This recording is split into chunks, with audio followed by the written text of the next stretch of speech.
Thank you, Ursula.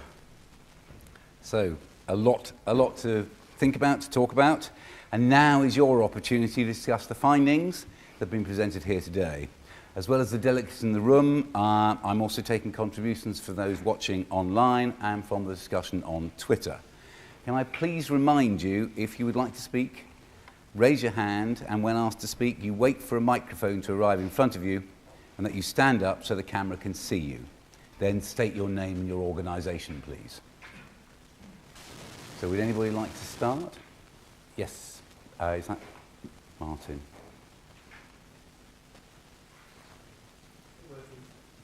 Is it working?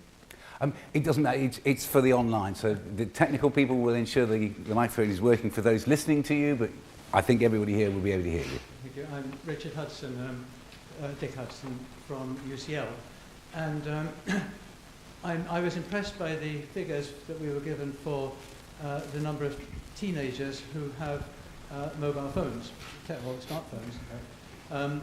And it seems to me that this may be a resource to think about in 2024, where it wouldn't be unreasonable to imagine that every school can provide computer facilities for GCSE to be done by text, or when it's typed in, where the answers are typed in rather than handwritten. Handwriting seems to be rather like a dinosaur these days. And if you did that, this is a question about assessment, in fact. Can you imagine in Cambridge assessment, can you imagine a time when all of the scripts are coming in electronic form, and where you could actually study all of these things, all of these, all of the low level, not the text level, but the low level features by computer? Computational linguistics is up to the job now, and could do a lot of those things very easily, very cheaply, and could actually produce a grade on clerical skills for every candidate, and could in fact do it across the curriculum for every script that comes in history or chemistry or whatever. Well, we have a number of people in the room today, I know, who are dealing with these kinds of challenges. If any one of them wants to put their hand up and volunteer to respond, I'm sure I'd take their responses. Anybody want to do that? Sylvia. Fascinating question. I think this is one of the things that we are thinking about for the future, as we said, what will have changed, but not only what will have changed in the writing, but what will have changed in our ways of working, our processes. I can tell you, my coders over here would have been delighted if we could have done quite a lot of those counts, etc., using technology. As it happens, the qualification, taking that examination, is handwritten at the moment. But I think you're absolutely right. I would hope that as time goes by, we will be able to get students to complete their writing on screen. Whether or not we would then be able to grade it without the intervention of a human being remains to be seen, because as we were looking at that work, it wasn't simply whether the word was spelled correctly, it was whether or not the word was used contextually correctly as well. And some of the spelling errors may not be spelling errors if you don't know the context in which they're written. So I think it's the interpretation of the writing, the contextualization of the writing, and whether, as we know, if you put 4 English experts in a room, they can argue about a single comma for at least 6 weeks, if not longer. So it does become very difficult to do that in a routine manner using text. But I think the writing of the students could well have reached that point at that time. I think you may be underestimating computational linguistics. Sorry, can you wait for the microphone? I think you may be underestimating what computational linguistics can do. But in any case, all I was suggesting was that you could get a computerized grade, which could then be checked and Yes, could be of course. integrated with all of the other information. It's just that it would take the rather hack work out of the away from the markers, Yes. who's got better things to do with his time. I think a lot of the time. processes in computational technology at the moment, a lot of those are being used as second checkers or second markers or checking reliability, Yeah. and that's the kind of thing where I think you're absolutely right, that could well be done. But who knows in 10 years' time? Yes. I'm sure things will have moved Yes. on an awful It's a lot long by time. then. Yeah. Thank you. And we should also remember that in the United Kingdom, in England and Wales, there are 8 million of these examinations to be marked in 6 weeks. So that may help or it may hinder, depending on the size of the pipe, as it were. I'm going to use Chairman's prerogative just to ask Nikki a question. The phoneme-grapheme interaction you mentioned, would those be coded as informal writing, when they're a correct version of a misspelling, would they then be coded as informal writing in that part of the study? It wouldn't. It was only used for words that were incorrect in that particular instance. It wasn't used for words which were correctly used. And the other thing we didn't do is, for most cases, we didn't code incorrect grammar. So where they'd used the wrong tense, so when you're reading it, you stop reading and think that doesn't work, and you want to make it into a spelling error because you want to change the word. If it was correctly spelt, it wasn't coded as a spelling error. It was only if they'd done something, some of them used words which are irregular in the past tense, and they just took the normal version and add ed to it. And making a non-word, those would have been coded that way. So no. Thank you. Now, we have a live stream viewer. Do we need to change the way we teach boys spelling then, following on your discussion about boys and girls? Or is there evidence that they just seem to make more mistakes because they're less likely to check their work? I mean, this is a bit of a reach, but we have English teachers in the room. So, is it about checking their work, being more careless, or is it actually a pedagogic necessity to teach them in a slightly different way? The honest answer is we haven't looked at detail as the types of errors that boys and girls make yet. We've just looked at that overall and looked at the difference in grades. It is entirely possible that they are more careless, and that would show up when we look in more detail if there are more of those writing errors, if they're getting their spacing wrong, if they're missing off ends of words, if they're missing letters. And that might suggest that we need to teach them to be more careful. As to whether we need to teach them in a different way, I'm afraid I'm not enough of a spelling expert to know. A lot of the errors aren't with things like the rules that are easily taught. It's to do with just learning the words. So it might be just a case of persuading the boys they actually need to learn how to spell certain words, particularly those ones where those phonemes and graphemes are easily confused, to know there's no way of knowing which one you have to use other than learning in this word you spell it this way. So I think. Thank you. Question? Anybody like to either add to that or move the conversation on? Yes, there at the back, followed by the lady on the left. I'm Sue Thompson from Neither. GL Assessment. Just picking up from this gentleman's comment, if we're looking ahead to a time when some digital marking may be carried out for public examinations, this study, which I think is absolutely fascinating, is looking at children who are handwriting their responses. Are there any plans to look at the differences in the use of grammar, in the construction of written work, when children are actually typing their responses?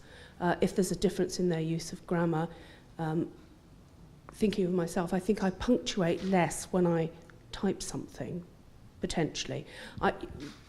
Potentially there's an element of processing that's going on that may affect what you produce.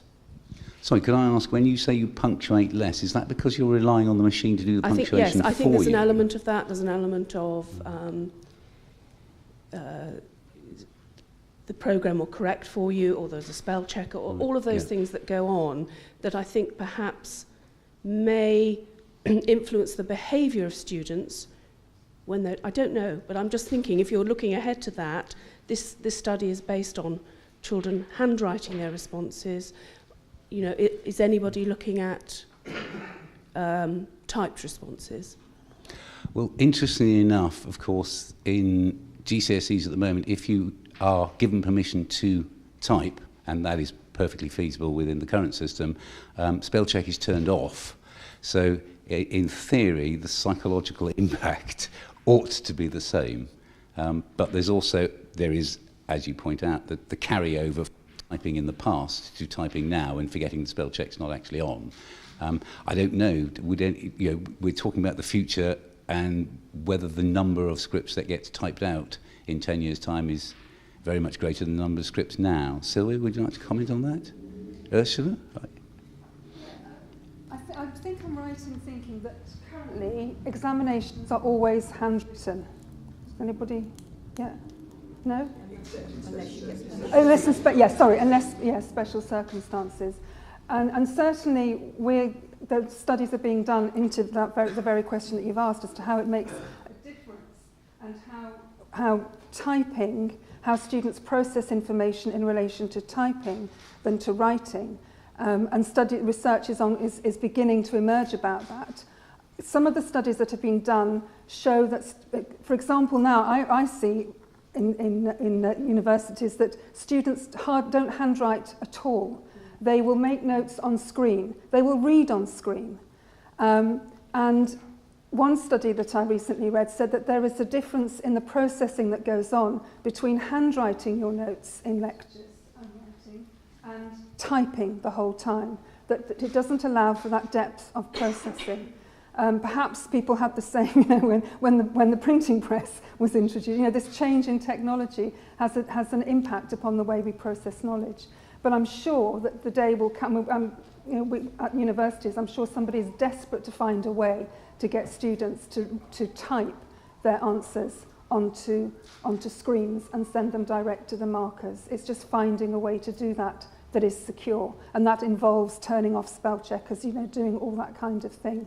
But at the moment, there aren't the means to do that. But there's certainly research is ongoing into that. Yeah.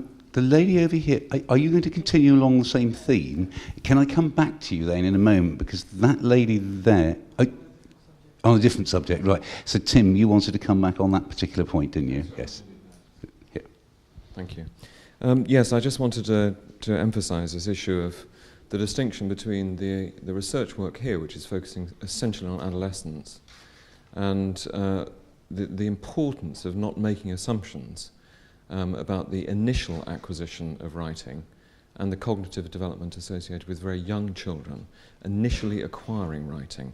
And it picks up absolutely Ursula's point about the research that we have scanned over the last couple of years on digital being different, including the Harvard work on the difference in performance at undergraduate level. I just want to make 3 very quick points. The volume of writing that you do when you're initially acquiring writing and writing things down is crucial in terms of the amount of feedback and reflection for the developing child. If you write something down, you get feedback from the teacher and from others. Writing is the externalization of thinking, so it has to be ordered, and again it provides feedback on the nature of your thought. Fine motor coordination, holding a pencil, suppresses infantile movement, and we know that high levels of infantile movement are correlated with poor educational outcomes in very young children. The speed of writing, we know from Caroline Roaf's work, is fundamental to high attainment in earlier ages than the adolescent phase we've looked at here. Now, all of this suggests that we shouldn't make assumptions about withdrawing physical handwriting from early developmental education. If we are going to withdraw it, we need to make sure that what we're substituting it with gives the same developmental outcomes that handwriting does. It's just not as simple as many people assume. And that looks like a debate that'll go on for the next 10 years. Sorry, the lady there in the green. Hello, yes, I'm Claire Furneaux, an applied linguist from the University of Reading, and I'd like to change the direction a little bit by asking about the whole text analysis. I'm very conscious that the corpus that you have doesn't allow that in the earlier stages, but I was particularly struck by the attempt to look at whole texts in terms of craftedness and pace. Those are not criteria I'm familiar with from my background in applied linguistics and second language literacy particularly, so I wondered how the coders had coped with that, and whether you would use different criteria in the future. Yeah, that's. And that would certainly fall to Jill.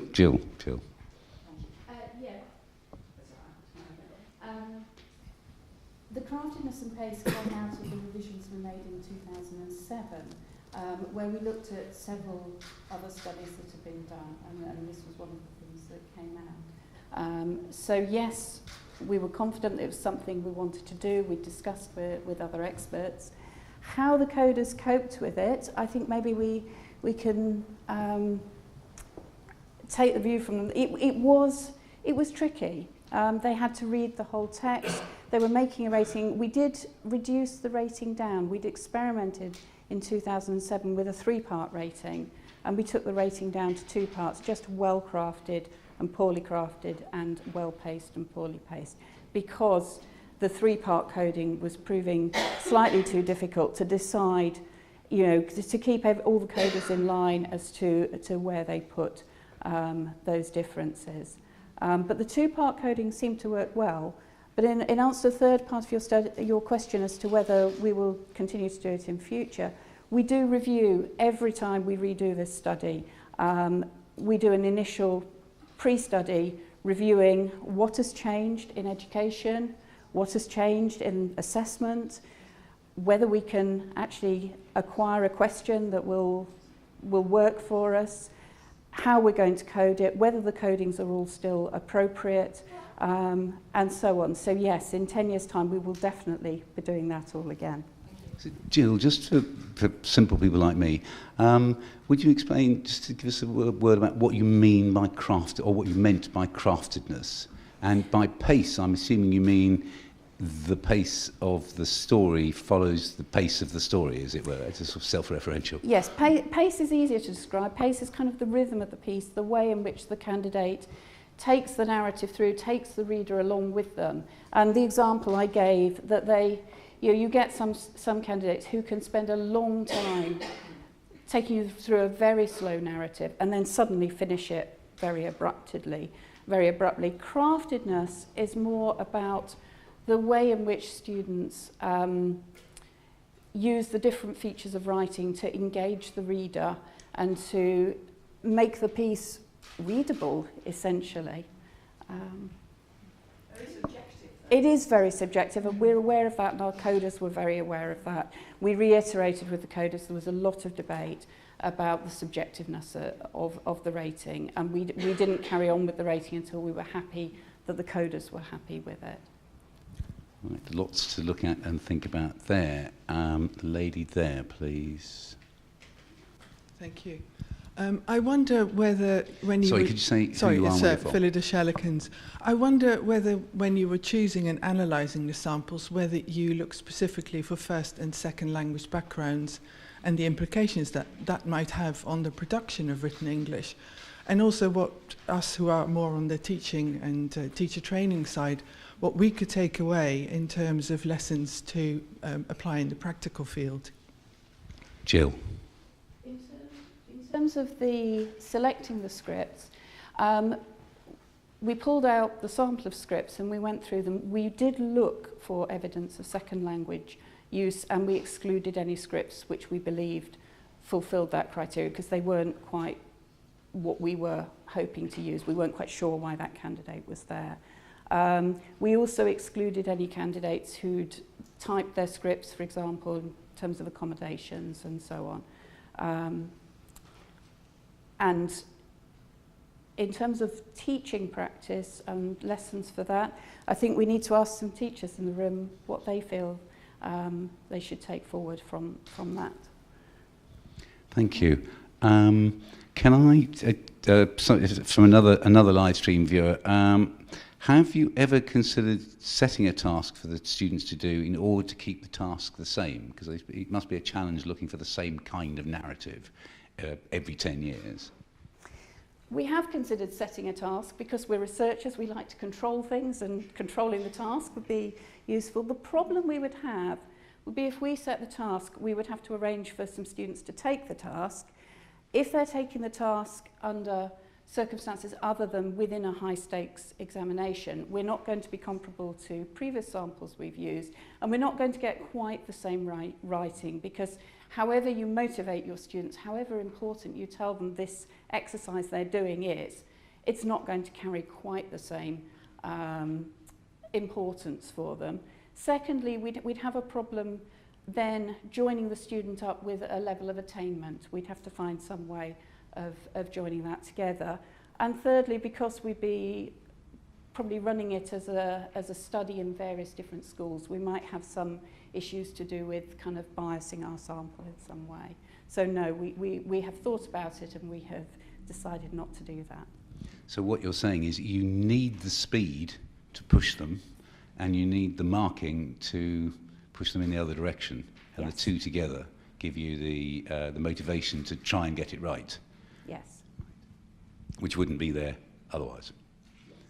Okay. Any other questions in the room? There at the back. Hello, Mark Pedros, an independent educational consultant and a GCSE senior examiner. And I was quite interested to notice that you had chosen the student cohort from the 2014 IGCSE First Language English exam. It was a fairly unique opportunity, really, to assess student attainment across quite a wide range of UK centres in an exam that's actually also done by overseas centres. And I wonder whether any thought was given to making some comparisons between the UK students that clearly you used in the study and those for whom English was not their first language. And my other question was just how things might move forward into 2024, because of course we've got a major curriculum reform at the moment, and presumably the study will need to be based on GCSE in 2024 rather than IGCSE. Jill, do you want to take that one again? In terms of the sample, yes, we chose the IGCSE sample because the question met our needs much better. The crucial thing with the Aspects of Writing series is to keep the style of writing the same, the task that generates the style of writing as close as possible to the previous samples. And we found that in the IGCSE this year. We haven't considered taking a sample from the international cohort. It's an interesting question and perhaps something we ought to think about, but that's not something we've considered taking at the minute. Just repeat the second part of your question. Oh, about 2024. Presumably there'll now need to be a reversion to GCSE, perhaps one of the OCR GCSE writing questions. 2024 is going to be interesting. Obviously we're going to have a slightly different attainment reporting to deal with. And yes, we don't absolutely know what we'll be seeing in 2024. The reformed qualifications will have definitely bedded in. But whether they will have evolved from the current state, we don't know. But we will probably start looking in about 2021 to begin to plan the study and to look into how we may do it the next time, and how we can, the crucial thing is making it comparable with the previous phases of the study, and that's always a challenge. So you'll still be looking for a personal narrative. So you've got to find a question that actually asks them to respond to a generic question rather than a specific letter to or anything like that. Yes, we will, because otherwise we will change the features of the writing. So turning to Filio, in terms of the informal writing in exams, if, as you seem to imply, and as Ursula pointed out, children have worked out that the register of a formal exam does not necessarily include informal writing, what is the function of continuing the study to informal writing? Because presumably what all you're doing is making sure things don't decline, as opposed to checking that it's happening at all. Did that make sense? That comes from online, I'm afraid. If I understood your question well, yeah, we've looked at features of informality. Sorry. And we've, in a way, we've identified a number of features that indicate that students' writing is moving towards less formality, so more informality. Now, is your question whether about whether we should try and maintain the standards of the quality of students' writing to a level that is considered to be appropriate? What we should do in terms of? Well, I think what the person meant online was that if students have already worked out and will continue to work out that the proper register for an exam isn't informal, then what is the purpose of spending time looking for informal writing, as opposed to the other part of your work, which is, of course, is about informal writing as an aspect of electronic writing. Yeah. So students are, at least from the results that we got from the analysis on TextSpeak, they seem to be aware of the fact that TextSpeak is not appropriate in the context of formal writing. So there are certain features that that they know, that they figure out either by themselves, through the feedback that they've received from their teachers, that they shouldn't be using or doing when they're writing formally. But what I suspect is that there are certain features of electronic communication that unless students are taught explicitly that they shouldn't use them in their formal writing, they're less likely to develop that awareness by themselves. So there are certain sort of covert aspects of electronic communication that might actually influence students' writing, and that's where I think that's where the teachers could come in and support students in developing a higher level of register awareness. So if I were an English teacher, for instance, what I would do, I would present students with an extract from, let's say, Facebook or Twitter or WhatsApp, and then an extract of formal writing, and ask them to compare the two.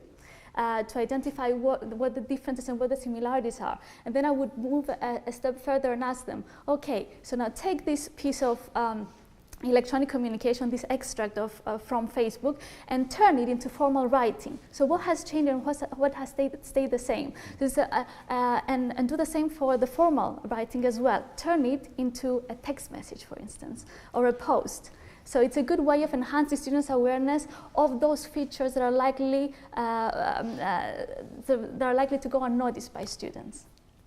I see some heads nodding in the room. Does anybody who disagrees with that approach to pedagogy and who believes that they should actually incorporate it into the classroom? Ursula, I saw you. Yes, I do. Yes, we do. At the graduate level, looking at, we have modules, a lot of English degrees now have modules in English language, courses in English language. And we look at what we call computer-mediated communication and the differences between writing on, writing on Facebook. Looking at researching e-communication is a burgeoning industry amongst English language academics at the moment, and especially in relation to professional communication. And in fact, I was at a talk recently myself where the speaker pointed out that, like we've been shown here, that in text messages we don't usually use full stops and capital letters. And I had to take out my phone and look at my texts and think, oh yeah, I don't do that. So, I think it's a fascinating, and to actually, what Philia's just said, are really good ways and to incorporate that kind of work into English teaching particularly. But do you think the aspects writing shows it is as significant a problem that requires a pedagogic change do that? I think I do, because kids learn to text write probably before they even learn to write at school. I'm pretty sure that very young kids are using, and particularly the use of emoticons and other things that I think these features need to be taught explicitly. Yes, I do. Right.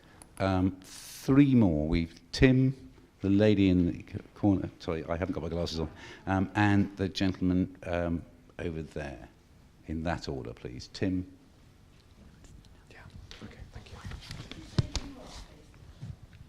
Yes, you didn't say it earlier. I beg your I I didn't say it because you introduced me, but I'll certainly say it again. So Tim Oates, I'm ARD Group Director Research and run the team that includes the research team that Sylvia directs. Can I just, of course, extend thanks to Sylvia and the team, and it's been great to see so many of the teams presenting, but also I do want to thank Simon Liebes, who's supported this work for many, many years, and it's supplied something which is not being supplied by much other research funding. So I think it's very important, his commitment to this work. But I want to become a little more controversial, really. There's some fairly seasoned journalists in the room, and they'll be thinking, what am I going to write up out of this? We look around the world at high-performing systems. We look at systems which are examining what they do and trying to improve. And we see a number of jurisdictions that have improved dramatically over relatively short periods of time. Sometimes they've kept up that improvement from a very high base. You could look at these data and say, well, not much has changed, really. But when you look at the time frame and you think about the frenetic political activity around education during that time frame, in many ways it's that very stability which is surprising. Why is it that we can't read off, with due sensitivity and attention to chronology, the extent to which policy activity in these areas have given rise to improvement in performance? It's that very stability which I think is quite challenging in the English setting. It really speaks for a system which is stable but remarkably resilient to intervention in relationship to improvement.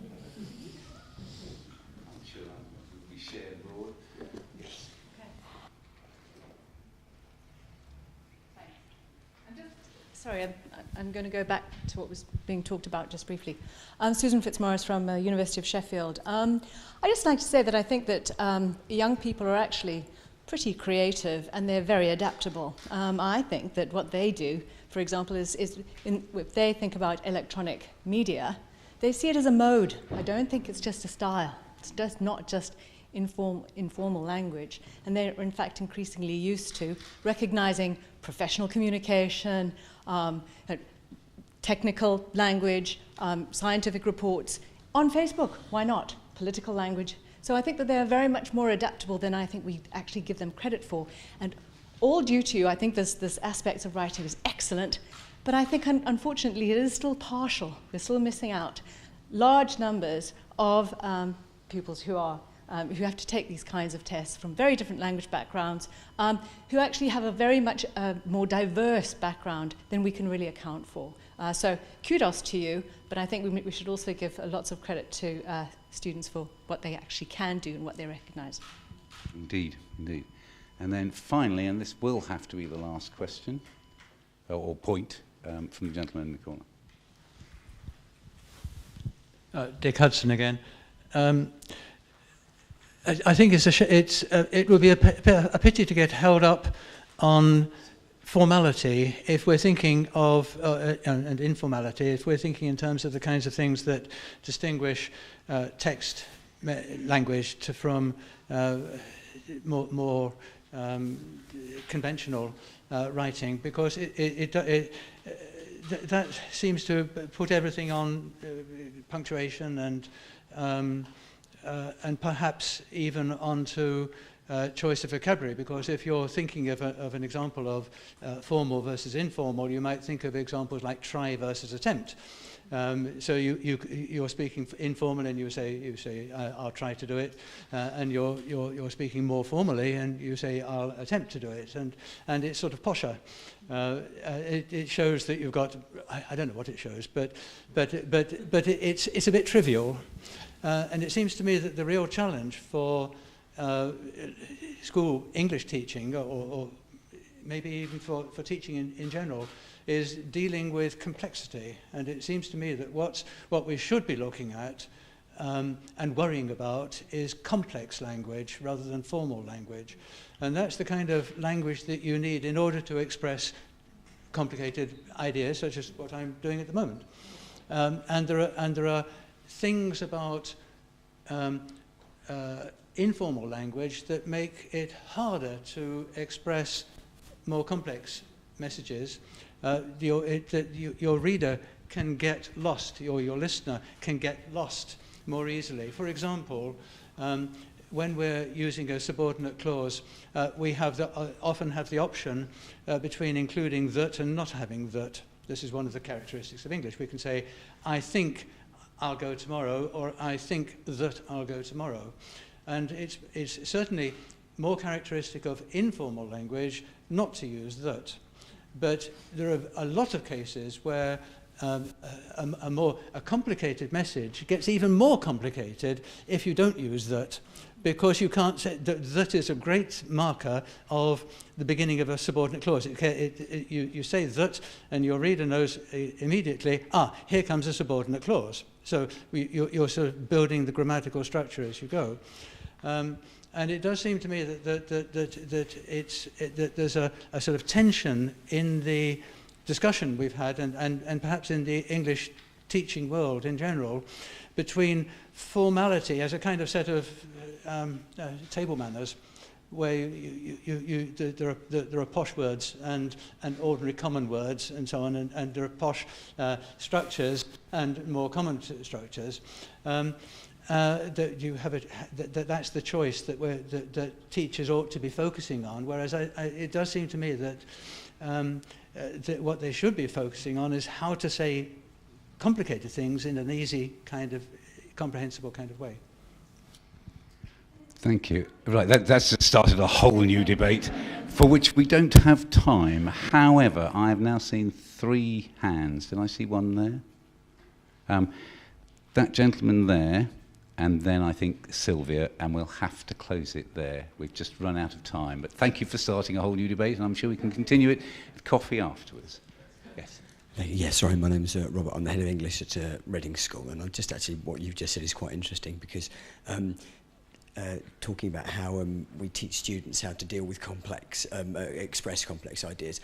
I think one of the things your study's going to have to look into is the fact that from now on, the speaking listening part has been essentially removed from English examinations, and so one of the ways in which we do help students and talk about how they're going to express themselves through oral language, through spoken expression in terms of getting their heads around complex ideas. And I don't know what kind of a difference actually removing that, which is now the case, is going to have on their writing. Are they going to become, are they going to think, are they going to be able to, because the thing is, I'm proving myself to be very bad at it right now, speaking out loud often helps them crystallise their thoughts and then express themselves better in their writing. And then without that anymore, that might have a subsequent effect. That's just something I thought was interesting. That's a fair point. Sylvia. Yes, I mean, again, really interesting points. I think looking at the use of texting and so on, electronic communication, is not necessarily being reductivist, but as we saw from some of the headlines which Filio showed, a lot is being laid at the door of using text and so on. And if that is a myth, then someone needs to bust it, because that would be given as a reason why certain groups of students are struggling with certain concepts in their grammar and in their language. And therefore it is very important sometimes to look at those reductive things, because they might just create the wrong messages out there for teachers, for policymakers, for whoever. So that's the first point. On your second point, I agree entirely about the that. And I would just end with Cobbett. It's a science of substantial utility, and we can't forget for a second why he said that. And it still is, and will continue to be, I think. Thank you very much. Thank you very much, ladies and gentlemen. Quite a lot to continue to think about here. As I think we said at the beginning, aspects of writing does not claim to have the answers to everything, or indeed to cover everything. That's why it's called aspects of writing. Some things that are important, that can be used with other kinds of data and other kinds of information and research to assist us on our journey forward. I completely agree with you, sir. My favourite bugbear is commence, when people mean start. It's very irritating. It's not needed. So there are a whole series of things, and it's used as a posh word to indicate that somebody is literate, and it's very irritating. So there's quite a lot of those around. But more importantly, you now have vast quantities of data in your packs. I'm sure this discussion on where English goes next will continue for the next 10 years, and I look forward to seeing you back here in 2024. Thank you very much.